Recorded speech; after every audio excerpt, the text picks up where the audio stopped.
E é o presidente Lula, que já chegou para depor lá em Curitiba. E você está vendo aí que a movimentação é bem diferente daquela, né, do primeiro depoimento. Essa foi a primeira vez que o ex-presidente deixou a carceragem lá na série especial da Polícia Federal em Curitiba e ele está indo para depor a juíza Gabriela Hardt, né, que substitui Sérgio Moro. Situação relativamente tranquila, poucos militares ali, poucos policiais fazendo uma segurança. Ô, Sena, Oi. sabe o que eu achei engraçado? Porque foi feito um discurso. Tem um pessoalzinho lá, pouca gente, mas tem batendo bumbo e não sei o quê. E aí estão lá alguns deputados, assim, tipo Paulo Pimenta, Vadir Damus, e ainda xingando o Moro. Quer dizer, meu Deus, o Moro não existe mais para a Justiça Federal, para o Lula, né? O cara agora tá em outro momento, não volta mais para a Justiça, a não ser que vá para o Supremo Tribunal Federal, né? Deixa o cara, meu Deus. E outra coisa, né? É o que a Rose falou, eles têm raiva do Moro, é uma coisa pessoal com o Moro. Porque para xingar o Moro, você tem que xingar os 3 desembargadores do TRF4 e tem que xingar o pessoal do STF que não acolheu os habeas corpus até agora. Então não adianta ficar concentrando, xingando o Moro. É muito estranho essa raiva que eles têm do Sérgio Moro. Agora, é isso. Agora, o que a gente estava falando aqui? Que o presidente vai e vem? O Carlos Giacomelli falou que ele está aparecendo estávamos falando sobre o Jair Bolsonaro, né? No intervalo comercial que a gente estava falando que o Bolsonaro está anunciando uma coisa hoje e depois da amanhã ele volta atrás, fala, não, a fusão do ministério não é bem assim. Não, mas isso, quer dizer... O que a gente estava mais ou menos em consenso aqui? Ou o presidente Jair Bolsonaro para de anunciar as coisas antes de ter certeza que vai implementar, colocar aquilo em prática, ou para de ceder a qualquer pressão. O primeiro que reclama, ele volta atrás. Porque alguém me falou hoje, olha, mas isso aí é legal, porque ele está reconhecendo o erro, isso é importante. Fala, não, uma coisa é você cometer um equívoco e reconhecer o erro. Outra coisa é você anunciar uma coisa e o primeiro que levanta a mão, fala qualquer argumento, você volta atrás. Isso passa uma sensação de insegurança e uma sensação de que você não está certo sobre aquilo que você defende. Então, para falar a verdade para vocês, a única coisa, apesar desse vai e vem do Bolsonaro, eu acho que é super normal nessa época aqui esse vai e vem. Porque isso daqui é chamado transição. Acho que agora que ele está tomando o pé da situação, e eu acho que é aquilo mesmo. Será que a gente põe aqui? Não, vamos tirar, vamos pôr aqui. Eu acho que isso é normal, juro. Agora, a única coisa que me pega mesmo é a história da Previdência, que me parece que ele não sabe. Nem tem ideia do que rola. A Previdência vai ter que estudar. Aí ele fala assim, não, porque eu quero agora. Não, porque eu não quero agora. Porque eu quero medida infraconstitucional. Eu acho tudo isso horrível. E a pior parte para mim, quando ele fala, e que me dá um frio na espinha, é quando ele diz aquele negócio. A gente tem que ser humano também. Isso me deixa desorientada. Porque...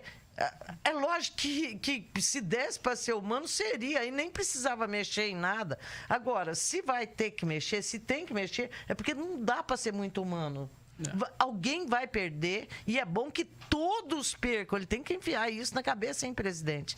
Que todos percam. Porque se o senhor for preservar uns e outros, funcionalismo público e militar, pega muito mal. E quem está no INSS não vai mais aceitar, acredito eu, pagar todas as contas. Não vai.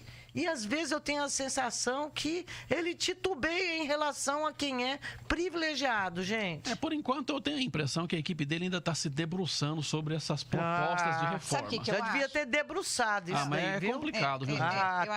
Eu concordo, eu acho que já deveria ter se debruçado, sabia o tamanho do problema do pepino da Previdência, mas eu acho que é mais que isso. Essa questão do vai e volta, num primeiro momento, quando ele decidiu retomar, por exemplo, a história da agricultura e do meio ambiente, eu falei que legal, pelo menos ele está reconhecendo que ele errou. Mas você faz isso uma ou duas vezes, você não pode fazer sempre, Zezé. Por quê? Porque você promove uma instabilidade. Agora, qual é a impressão que eu tenho? Eu tenho a impressão que está tendo muita briga de poder lá dentro da equipe, Zezé. Não tem um porta-voz, o que está todo mundo falando é que ele tem que ter um porta-voz já estabelecido para esse porta-voz falar com a imprensa e passar aquilo que é prioridade para o governo. Por quê? Porque quando você traz essa instabilidade, é a mesma coisa quando você educa o seu filho, quando você tem o pai e tem a mãe. O que a gente combina? Às vezes os dois têm que falar a mesma coisa, porque senão o moleque vai aprender onde que ele vai achar o ponto mais fraco e vai lá, pai, posso fazer isso? Mãe, posso fazer isso? E a criança não confia na palavra que você, do pai ou da mãe, porque se vai e volta atrás. E ele tem que saber, o governo, ele tem que ter um ponto, assim, olha, é isso, essa é a minha decisão e ponto. Exatamente, ele tem que saber que o nego vai reclamar, ainda mais no Brasil. Gente, ele foi eleito falando que ia diminuir para 15 ministérios. E ontem ele já falou, não, gente, qual é o problema de eu ter 18 ministérios? Então, é esse negócio. É claro que todo ministério vai chiar, todo funcionário de todo ministério, todo setor atrelado a todo ministério vai reclamar.